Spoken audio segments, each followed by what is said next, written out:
Isa na yata sa pinakamahirap na uri ng hanap buhay ang maging isang OFW. Aalis, iiwanan ng bansang kinamulatan, kinagisnan mo. Dala-dala ang pangarap na sa loob ng maleta'y nakabalot ang pag-asang makaahon sa kahirapan. Yakap-yakap ka na lang mga sulat at larawan.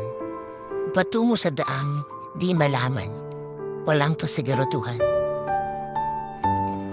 Pagbaba pa lang ng eroplano, luway mapapalitan na ng ngiti. Dahil sa kagalakan, nang ba'y manilimutan sandali, nagagalak, natutuwa at di makapaniwala. Na sa wakas, pangarap mo'y mabibigyang katuparan na.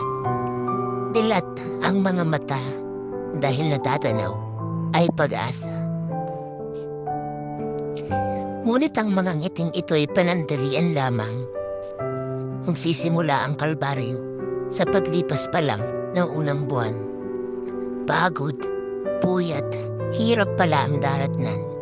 Palilipasan, gutom ay di na mararamdaman, hindi na mamamalayan.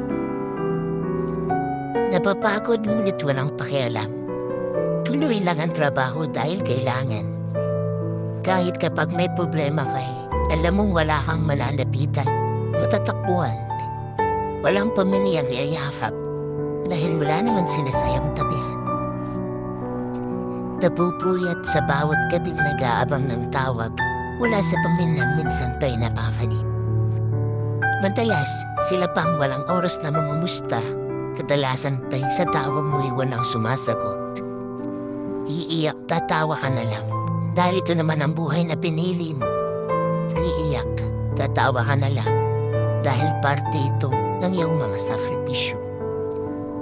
Mahirap magkasakit ng isang OFW.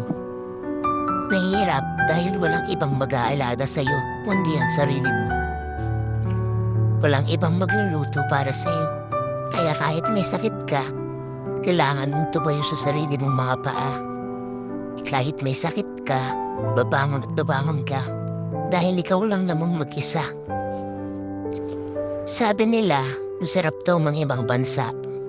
Pero ang sagot ko, mali sila. Ang pag-a-abroad ay isang desisyon na mahirap panindigan at pangatawanan.